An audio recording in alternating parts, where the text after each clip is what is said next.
देखिए कुछ एग्जाम्पल है linear equation in two variables का।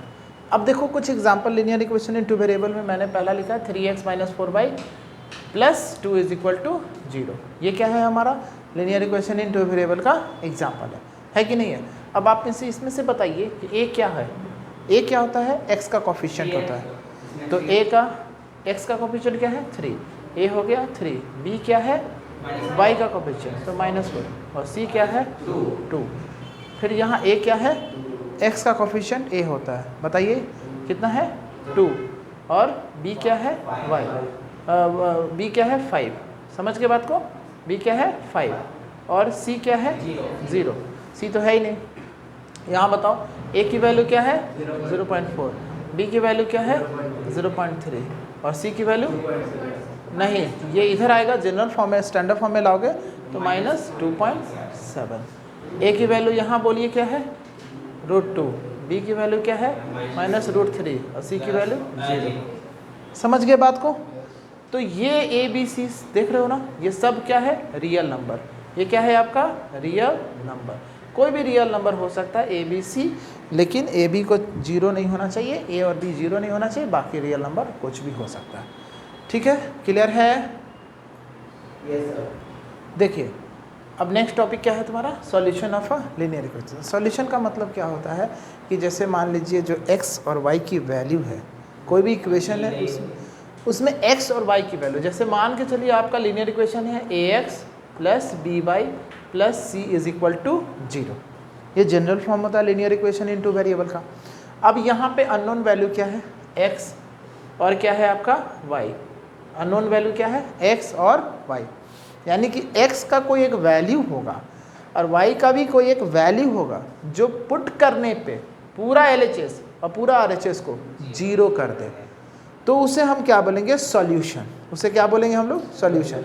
मतलब वैसा वैल्यू x का और y का जो पूरे इक्वेशन को सेटिस्फाइड करे। अब सेटिस्फाइड करने का मतलब क्या हुआ कि उसका LHS का वैल्यू और RHS का वैल्यू को सेम हो जाए, तो वो सेटिस्फाई हो गया, तो उसको हम बोलेंगे सॉल्यूशन। तो मान के चलते हैं x की वैल्यू हम अल्फ़ा ले लेते हैं, क्या ले लेते हैं अल्फ़ा, और y की वैल्यू क्या ले लेते हैं बीटा। अब ये अल्फ़ा और बीटा हमारा रियल नंबर है। अल्फ़ा बीटा क्या है हमारा रियल नंबर, मतलब वैसा नंबर जो इक्वेशन में पुट करने पे क्या कर दे, इक्वेशन को सेटिस्फाइड कर दे। तो अगर हम यहाँ x के जगह अल्फ़ा ले लें और b के जगह y के जगह बीटा ले लें और +c कर दें, तो ये जो अगर =0 हो जाता है, अगर मान लीजिए अल्फ़ा बीटा रखने पे x के जगह अल्फ़ा रख दिया और y के जगह क्या रख दिया बीटा, और अल्फ़ा बीटा क्या है रियल नंबर। अल्फ़ा बीटा क्या है हमारा रियल नंबर। तो अल्फ़ा बीटा रखने पे अगर LHS और RHS बराबर आ जाता है, अल्फ़ा बीटा रखने पे LHS और RHS, LHS मतलब जो LHS का वैल्यू है और RHS का वैल्यू है, इसका मतलब ये पूरा 0 और ये भी 0, यानी पूरा का पूरा अगर 0 हो जाता है तो समझिए वो इसका क्या है सॉल्यूशन है। समझ गए। नीचे क्वेश्चन लिखा हुआ है, देखिए क्या कहने को कर रहा है। कह रहा है आपको कि सो दैट x = 3। क्या कहता है, सो करिए कि x की वैल्यू क्या लिया है 3। जैसे अल्फ़ा का वैल्यू क्या हो गया, x की जगह पे क्या लेते हैं अल्फ़ा ना, अल्फ़ा की जगह पे क्या लिखा हुआ है 3 और बीटा की जगह पे 2, यानी x = 3 and y = 2 is a solution of. इसका सॉल्यूशन कहता है। तो सबसे पहले क्या करेंगे, पुट कर देंगे। हमारा दिया क्या है 5x, इक्वेशन दिया हुआ है -3y = 9, यही दिया हुआ है कि नहीं है। बताइए LHS में क्या है, LHS में है हमारा, यहाँ लिख देते हैं LHS में क्या है बेटा, LHS में है 5x - 3y, है कि नहीं है। LHS में क्या दिया हुआ है 5x - 3y। तो अब आपको क्या करना है, x के जगह पुट करिए कितना 3, तो 5 × 3 -3 × 2, तो कितना हो जाएगा 15 - 6, 15 में से 6 गया 9, ये RHS के बराबर आ गया हमारा, हाँ या ना बोलिए। तो इसका मतलब ये सॉल्यूशन है। Yes, we will write x = 3 and y = 2 is a solution of 5x - 3y = 9। अगर ये =2 नहीं आता तो क्या सॉल्यूशन होता, नहीं, तो नॉट अ सॉल्यूशन लिखते हैं। चलिए आगे बढ़िए। अब जो टॉपिक पढ़ना है वो है simultaneous linear equation in two variable. Simultaneous linear equation in two variable. अब हम लोग को पढ़ना है simultaneous linear equation in two variable. इसको समझिए, साइमल्टेनियस का मतलब क्या होता है? एक साथ होना। कोई भी चीज़ को एक साथ, कोई भी घटना एक साथ होना, यानी वो साइमल्टेनियस होगा। ठीक है, तो देखो simultaneous linear equation in two variable. अब देखो बेटा, यहाँ पे हम लोग बात करेंगे किसी दो लीनियर इक्वेशन का। यहाँ पे कितने लीनियर इक्वेशन हो जाएंगे? दो इक्वेशंस हो जाएंगे। एक हो जाएगा a1x plus b1y plus c1 equal to 0। क्या हो गया पहला equation? a1x plus b1y plus c1 is equal to 0। a1x plus b1y plus c1 is equal to 0। दूसरा क्या है? a2x plus b2y plus c2 is equal to 0। a2x plus b2y plus c2 is equal to 0। हमारे पास कितने equations आ गए? कितने equations आ गए? दो, एक ऊपर वाला और एक नीचे वाला। ये दोनों कैसा इक्वेशन है? Linear equation in two variable का। दोनों कैसा इक्वेशन है? Linear equation in two variable का। इसमें वन सब में लिखा हूँ a1 b1 c1। क्यों? क्योंकि ये पहला इक्वेशन है और ये दूसरा इक्वेशन है, इसलिए a2 b2 और c2 लिख दिए। समझ गए बात को? ये क्या हो सकता है? a1 b1 c1 ये सब हमारा रियल नंबर है, वो कुछ भी हो सकता है कि नहीं है? ठीक है, ये इक्वेशन 1 और ये क्या हो गया हमारा? इक्वेशन 2। दो इक्वेशन हो गया। इन दोनों इक्वेशन को एक साथ सॉल्व करना, मतलब मान के चलिए कि दोनों में x है और दोनों में y है कि नहीं है? दोनों में क्या है? x की वैल्यू है और दोनों में क्या है? y की वैल्यू है। तो अगर हम दोनों के लिए एक वैल्यू अल्फा ले लिए और एक वैल्यू क्या ले लिए? बीटा। एक वैल्यू लिया अल्फा और एक वैल्यू लिया बीटा। अल्फा इसमें पुट कर दिए और बीटा भी इसमें पुट कर दिए। इसके लिए भी ये सेटिस्फाइड कर रहा है, इसका मतलब अल्फा बीटा इसका भी सॉल्यूशन है और अल्फा बीटा इसका भी सॉल्यूशन है। तो हम ये कहेंगे this is the solution of simultaneously linear equation in two variable. दोनों का एक साथ ये सॉल्व करता है। क्या करता है? दोनों को एक साथ सॉल्व करेगा। तो हम इसको क्या बोलेंगे? Simultaneous linear equation in two variable. And alpha and beta are the equation of solution of both the equation. आ गई बात समझ में? बोलिए, कोई दिक्कत? एक एग्जांपल लीजिए, छोटा सा example. x plus y is equal to 10, ठीक है, और x minus y is equal to 2। x plus y is equal to 10 और x minus y is equal to 2। हमारे पास कितने इक्वेशन है? दो इक्वेशन है। कौन कौन सा? एक ये और एक ये। अब आपको एक ऐसा वैल्यू बताइए जिसको x के जगह यहाँ रखेंगे, y के जगह रखेंगे तो इसको भी सेटिस्फाइड कर दे और x y का वैल्यू इसको भी सेटिस्फाइड कर दे। तो चलिए ढूंढते हैं। x की वैल्यू अगर हम 6 रख दें और y की वैल्यू अगर हम 4 रख दें तो क्या ये दोनों को सेटिस्फाइड करेगा? करेगा कि नहीं करेगा? देखिए ज़रा ध्यान से, इसका LHS में क्या है? इसका LHS में है x प्लस वाई। x कितना है? 6, y कितना है? 4। इसका मतलब हो गया 10 और RHS के बराबर आ गया ये।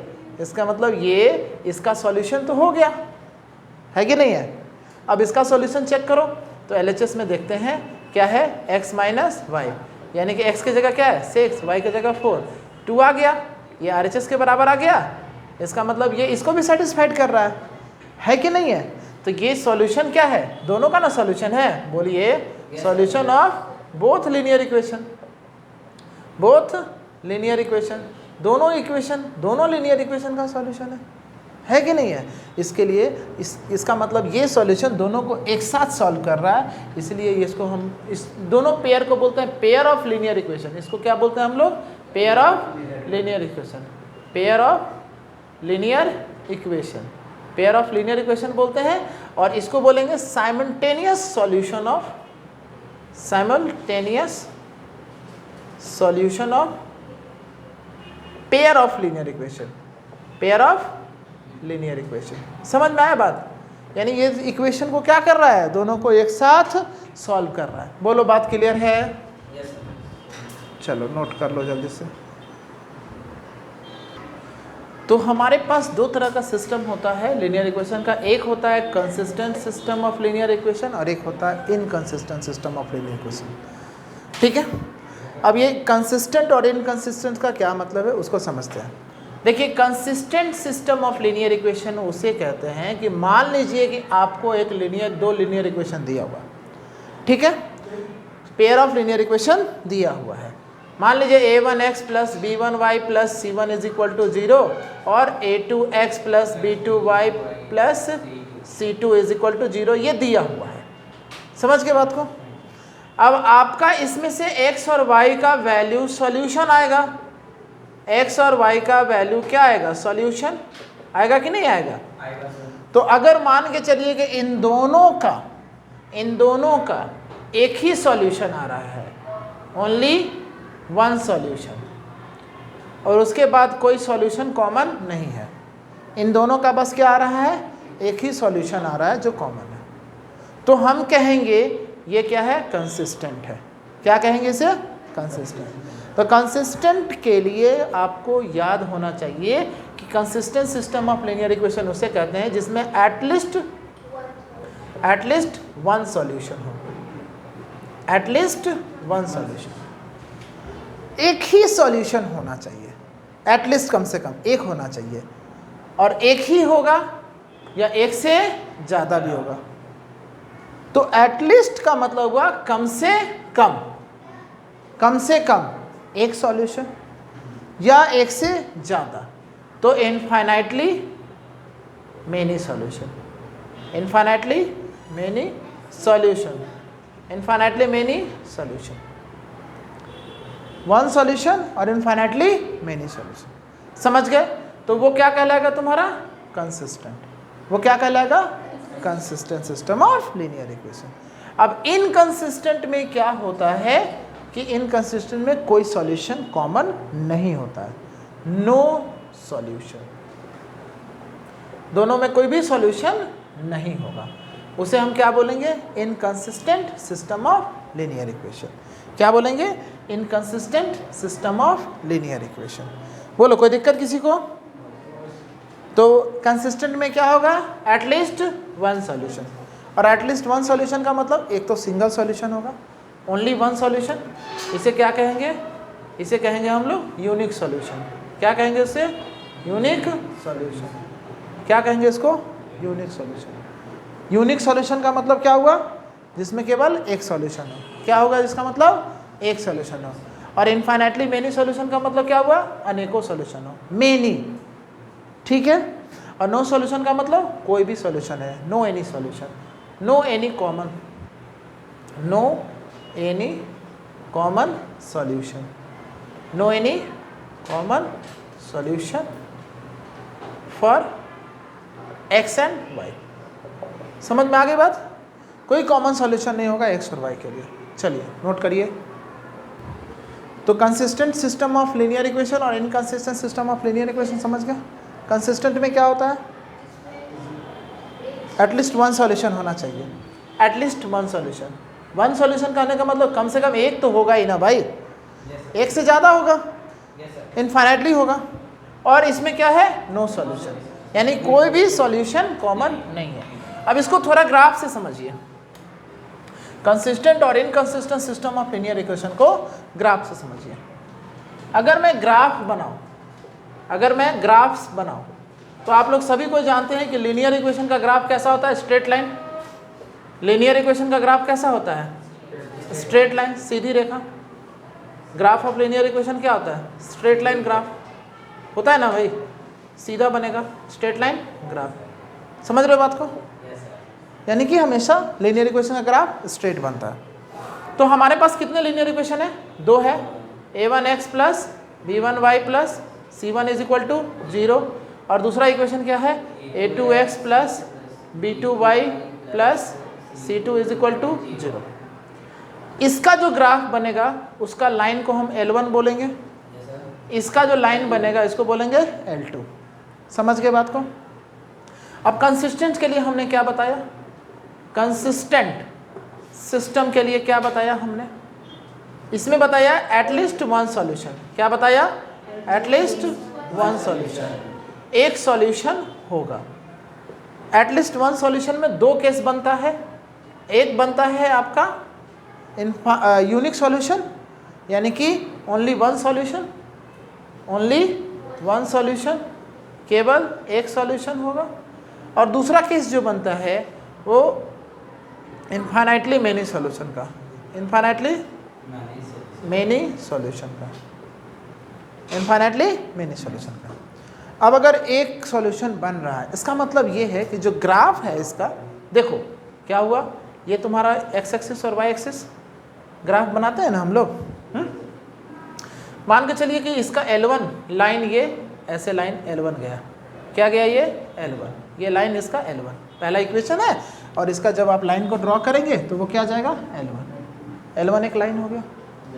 दूसरा इक्वेशन का लाइन सपोज करिए कि ये गया L2, ये लाइन किसका हो गया L2। दोनों कहाँ मीट कर रहा है, एक पॉइंट पे, एक कोई कॉमन पॉइंट होगा वहाँ पे मीट कर रहा है, समझ रहे बात को। और यहाँ x और y, इस कॉमन पॉइंट का x और y वैल्यू, और वो जो कॉमन पॉइंट है उसका x का वैल्यू और y का वैल्यू लाइन 1 को भी सेटिस्फाइड करेगा, लाइन 2 को भी सेटिस्फाइड करेगा। आई बात समझ में कि नहीं? क्या समझ में आया कि लाइन 1 को लाइन 2 को दोनों क्या कर रहा है, सेटिस्फाइड कर रहा है। यानी x का वैल्यू अगर 4,5 है तो वो 4 इसके लिए भी सेटिस्फाइड करेंगे इस इक्वेशन में डालने पे, और इसको भी करेगा। ठीक है, इसका मतलब है कि जब ओनली वन सॉल्यूशन होता है तो दो लाइन क्या होता है, इंटरसेक्टिंग होता है। क्या होता है, इंटरसेक्टिंग लाइंस।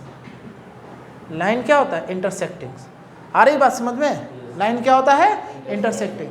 तो इंटरसेक्टिंग लाइन कब होगा, जब दोनों का एक सिंगल सॉल्यूशन होगा, वन सॉल्यूशन होगा। आ गई बात समझ में? सेकंड देखो, मान के चलो हम लोग इनफाइनाइटली मेनी सॉल्यूशन की बात करते हैं।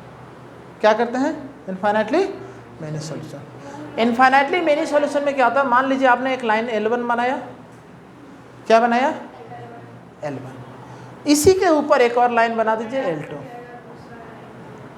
क्या बना दीजिए L2।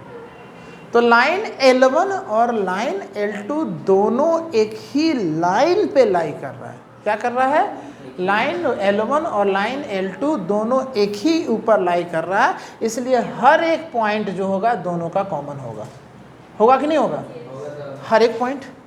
और एक लाइन में इनफाइनाइटली पॉइंट्स होते हैं तो इसलिए इसका सॉल्यूशन क्या हो जाएगा, इनफाइनाइटली मेनी सॉल्यूशंस होगा। क्या होगा, इनफाइनाइटली मेनी सॉल्यूशंस। और इनफाइनाइटली मेनी सॉल्यूशन है, इसको बोलते हैं कॉन्सिडेंट। क्या बोलते हैं, कॉन्साइड, यानी ओवरलैपिंग लाइंस। क्या हो गया ये, ओवरलैपिंग लाइंस, यानी कि कॉन्सिडेंट लाइंस एक दूसरे पे क्या है, कॉन्सिडेंट कर रहा है, एक दूसरे के ऊपर लाई कर रहा है। तो जब एक दूसरे के ऊपर लाई करेगा लाइन, तो कितने सॉल्यूशंस होंगे दोनों में, दोनों में कॉमन कितना होगा, कितना कॉमन सॉल्यूशन होगा, इनफाइनाइट। एक्स का और वाई का वैल्यू इनफाइनाइट होगा। तीसरा आता है इनकंसिस्टेंट। क्या आता है, इनकंसिस्टेंट। तो इनकंसिस्टेंट सिस्टम के लिए, इनकंसिस्टेंट क्या है आपका, इनकंसिस्टेंट सिस्टम, इसमें नो सॉल्यूशन। क्या है, नो सॉल्यूशन, इसमें कोई सॉल्यूशन नहीं है। तो जब नो सॉल्यूशन होगा तो क्या होगा, ये y है और ये x है, ये दोनों लाइन एक दूसरे पे क्या हो जाएगा, पैरेलल। एक दूसरे पे क्या हो जाएगा, पैरेलल। बोलो ना भाई, L1 और L2, तो ये क्या हो जाएगा, L1 is parallel to L2, यानी लाइंस क्या हो जाएंगे, पैरेलल। तो दोनों कहीं मीट करेगा क्या, पैरेलल लाइन कहीं मीट करता है। तो जब मीट ही नहीं करेगा तो क्या दोनों में कोई कॉमन सॉल्यूशन होगा, तो यानी कि no solution, no solution. Done, system of, समझ गए, कोई दिक्कत? तो ये जो हुआ ना, ये सॉल्यूशन हुआ, कंसिस्टेंट और इनकंसिस्टेंट, समझ गया ना। तो कंसिस्टेंट में क्या हुआ, एक सॉल्यूशन हो सकता है या एक से ज़्यादा हो सकता है, एटलीस्ट वन सॉल्यूशन होना चाहिए। और इनकंसिस्टेंट में नो सॉल्यूशन।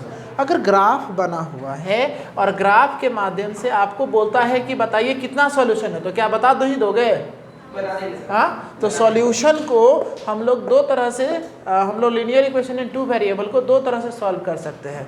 एक किसके माध्यम से, ग्राफ के माध्यम से, और एक किसके माध्यम से, अलजेब्रा के माध्यम से, अलजेब्रिक मेथड से।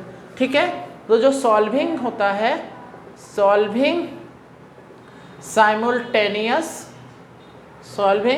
Simultaneous linear equation in two variables, दो वेरिएबल्स में अगर हम साइमल्टेनियस दो वेरिएबल के जो लीनियर इक्वेशन से अगर हम एक साथ सॉल्व करें तो दो वेज हैं, दो तरीका है सॉल्व करने का। एक है ग्राफ के माध्यम से, ठीक है, ग्राफिकली यानी बाय यूजिंग ग्राफ, और दूसरा है अलजेब्रिकली। क्या है ये, अलजेब्रिकली। समझ गए बात को? तो ग्राफिकली हम लोगों ने क्या देखा, हम लोगों ने ग्राफिकली देखा किस तरह का सॉल्यूशन, दो तरह का सॉल्यूशन देखा। एक देखा किसके बारे में, कंसिस्टेंट के बारे में, और एक किसके बारे में देखा, इनकंसिस्टेंट। किसके बारे में देखा, इनकंसिस्टेंट के बारे में।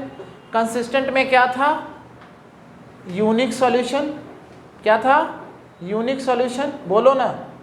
और इसमें क्या था, infinitely many solution, infinitely many solution.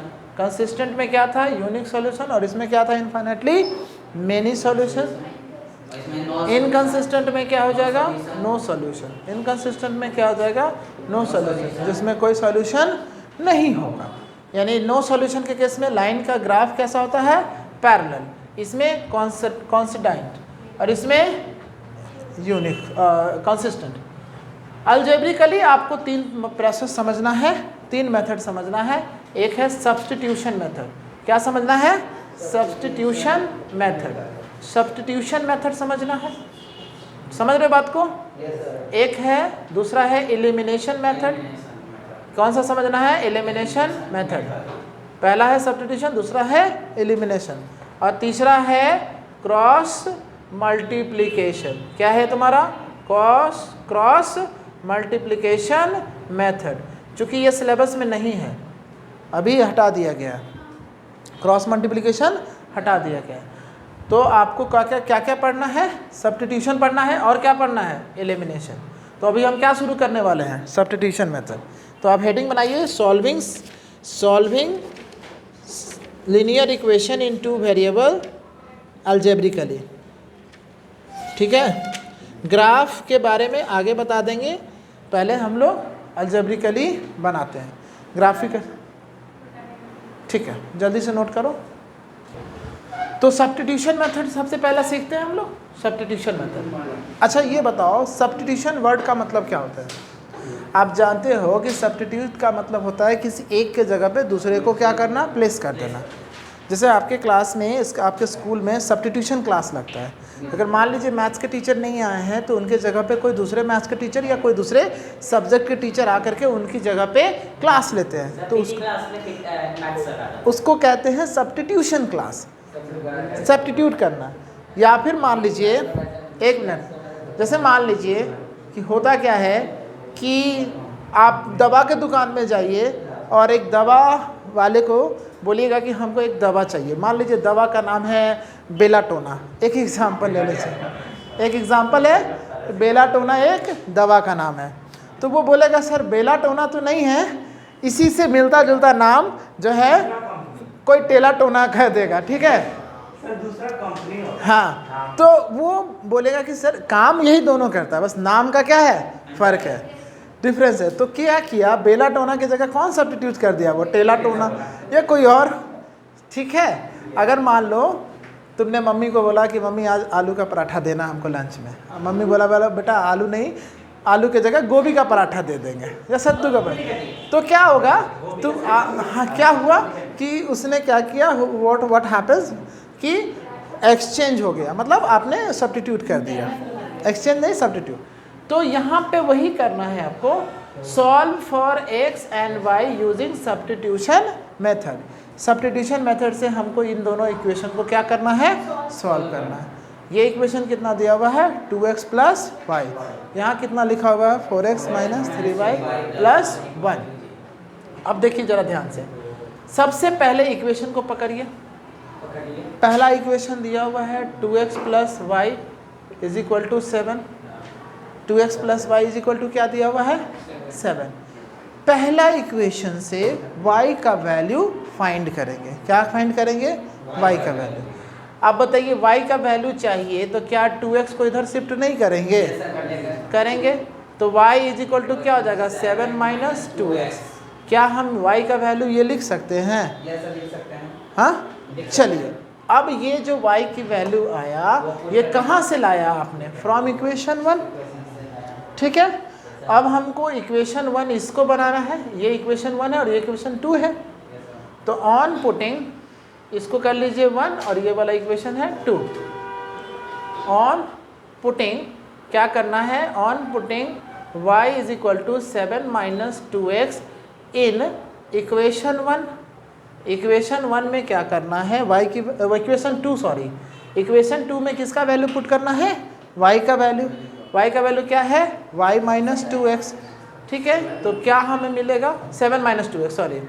तो y is equal to 7 minus 2x equation 2 में पुट करना है। तो क्या हो जाएगा हमारा 4x माइनस 3y है 3y के जगह क्या लिखेंगे 7 minus 2x plus 1 is equal to क्या हो जाएगा 0, इज इक्वल टू क्या हो जाएगा 0। तो अब इसको क्या करेंगे? सॉल्व करेंगे। तो क्या होगा ये 4x, ये प्लस माइनस माइनस 7 3 ज़ा minus 21 minus minus plus 6x plus 1 is equal to क्या हो गया 0। बोलो कोई दिक्कत है किसी को? देखो 4x और 6x कितना आ जाएगा 10x आ जाएगा। हाँ तो यहाँ पे लिखेंगे 10x और देखो प्लस 1 और माइनस 21 क्या आ जाएगा माइनस 20 आ जाएगा इक्वल टू 0। कोई दिक्कत किसी को? हाँ अब ये 20 इधर आएगा तो क्या लिखोगे 10x, यहाँ पे लिखोगे 10x is equal to 20। x की वैल्यू क्या लोगे 20/10 कट कर देंगे तो x की वैल्यू क्या आ गया 2 आ गया। कोई दिक्कत? तो जब x की वैल्यू 2 आ गया, x की वैल्यू 2 आ गया तो यहाँ y की वैल्यू नहीं पुट कर दोगे? y is equal to 7 minus 2 into 2 तो कितना आ जाएगा 7 माइनस 4, आंसर क्या आ जाएगा 3। बोलो कोई दिक्कत? x की वैल्यू 2 आया और y की वैल्यू 3, ये आंसर हो गया। नोट कर लीजिए। क्वेश्चन हमारा दिया हुआ है solve for x and y by using substitution method. इसको भी सब्स्टिट्यूशन मेथड से बनाना है। बस यहाँ पे जो a b c का वैल्यू है वो फ्रैक्शन में दिया हुआ है। क्या है? फ्रैक्शन। अब ये फ्रैक्शन में है तो तुम क्या करोगे? इसको सबसे पहले सिंपलेस्ट फॉर्म में लाने की कोशिश करो। इसका एलसीएम ले लो, 3 और 2 का एलसीएम 6, 3 और 2 का एलसीएम 6। अब आप 6 को 2 से डिवाइड करो 3 इंटू 3 9, 9x माइनस 6 को 2 से डिवाइड करो 3 से डिवाइड करो 2, 5 2 ज़ा 10, 10y is equal to minus 2। कोई दिक्कत नहीं। अब हम लोग क्या करेंगे इस 6 को इधर ला के मल्टीप्लाई तो कितना आ जाएगा 9x minus 10y is equal to minus 2। कोई दिक्कत नहीं। अब आप इसको 1 बनाइए, इक्वेशन 1 बनाइए।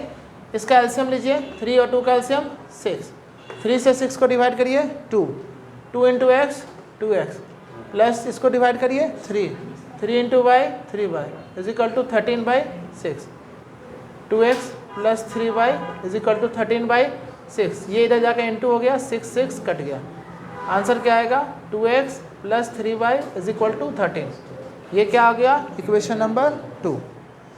अब इक्वेशन 1 से हम लोग या इक्वेशन 2 से कहीं से भी y का या x का कोई भी वैल्यू निकालिए कि जिसका देखिए सब्स्टिट्यूट अगर x करेंगे y के जगह या y के जगह x को करेंगे या x को y के जगह करेंगे, मतलब आपको किसी को भी सब्स्टिट्यूट कर सकते हैं। आप बताइए किस में से वैल्यू निकालें? इक्वेशन 1 से निकाल लीजिए। इक्वेशन 1 से। Yes sir. चलिए ठीक है। तो आप बताइए यहाँ माइनस 10y है, हमें इसको इधर कर देंगे और ये इधर कर देंगे तो 9x plus 12 is equal to 10y plus में आएगा कि नहीं आएगा? अब ये 10 इधर जाकर डिवाइड हो जाएगा तो 9x plus 12/10 is equal to y आएगा। कोई दिक्कत? ये पूरा किसका वैल्यू आया आपका y का वैल्यू। इसको कहाँ पुट करना है इक्वेशन 2 में। इक्वेशन 2 में किसके जगह पे y के जगह पे करना है कि नहीं करना है? Yes sir. तो बताइए दिया हुआ है 2x प्लस 3 इंटू वाई के जगह क्या लिखिएगा 9x plus 12/10 is equal to 13 होगा कि नहीं होगा, बोलिए।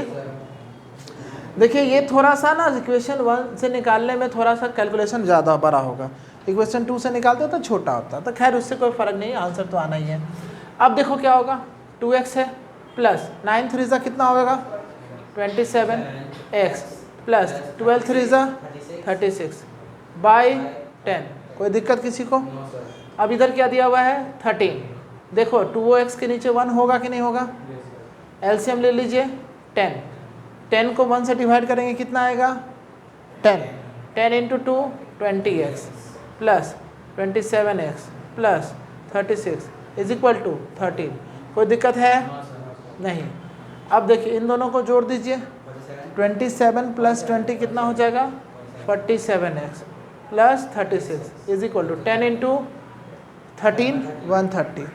अब ये 36 इधर जाएगा तो 47x इज इक्वल टू 130 में से 36 घटाइए, 10 में से 6 गया 4, 12 में से 3 गया 9। कोई दिक्कत किसी को? कितना आ गया 94। बताइए 94 47 से 2 बार में डिवाइड होगा कि नहीं होगा? x की वैल्यू कितना लाए 2, x की वैल्यू कितना आ गया 2, यहाँ पुट करिए तो y निकल जाएगा, तो y इज इक्वल टू क्या लिखेंगे 9 इंटू 2 प्लस 12/10। 9 इंटू 2 कितना 18 प्लस 12 कितना 30, यानी कि 30/10 कितना 3, यानी y की वैल्यू कितना 3। इसलिए x की वैल्यू हमने कितना लाए, x is equal to 2, y is equal to 3 is your answer. कोई दिक्कत? चलिए नोट कर लीजिए, ये था आपका सब्स्टिट्यूशन मेथड। इसे क्या बोलते हैं हम लोग? क्या किए सब्स्टिट्यूशन मेथड में? किसी एक के वैल्यू को क्या किया, दूसरे में सब्स्टिट्यूट कर दिया, पुट कर दिया। क्लियर हो गया कॉन्सेप्ट? चलिए